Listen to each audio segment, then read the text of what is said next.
তিন জিনিস মানুষকে জাহান্নামী বানাবে। কয় জিনিস? এক নাম্বার গাফলত, এই অবহেলা। পরিমারি যান না, আইতেছি যান না, যাইবেন না। ও মসজিদে যাইতেন না, যামু, মানা করছি না, যাইতাম না। যাইবে না, তুমি সামনে যাইবা না, আইতেছি না, এরকম শুরু করছো। এই মানে ভাল লাগে না আর কি ভাল লাগে, ভাল লাগে না, ভাল লাগে। অনেক ছেলেবেলা আছে এরকম, আমাদের করতাম না, কি লেগে করতাম না, করতাম কোনো কারণ। এই গাফলত, খামখেয়ালি, অবহেলা করে জাহান্নামী বানায়।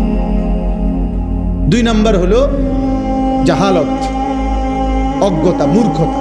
সে মূলত ওযু নামাজ জানেই না, সূরা কেরাত জানেই না, ফরজ ওয়াজিব সুন্নত জানেই না। তো এই মূর্খতা, না জানা, অজ্ঞতা, এটা তার জাহান্নামী বানায়। তিন নম্বর হলো দালালাত, সঠিক পথ হারিয়ে ফেলা। মানে ফিকির আছে, আখিরাত বুঝে, কিন্তু সঠিক রাস্তাটা চেনে না। হেদায়েতের সঠিক রাস্তা, সুন্নতের রাস্তা, কুফরির পথে চলে গেছে, শিরিকের পথে চলে গেছে, বিদআতের পথে চলে গেছে, রাস্তা হারায় ফেলছে। দালালাত, এই ভ্রষ্টতা, পথ হারা, এই কারণে জাহান্নাম। কয়টা হলো? তিনটা: গাফলত, জাহালত, দালালাত।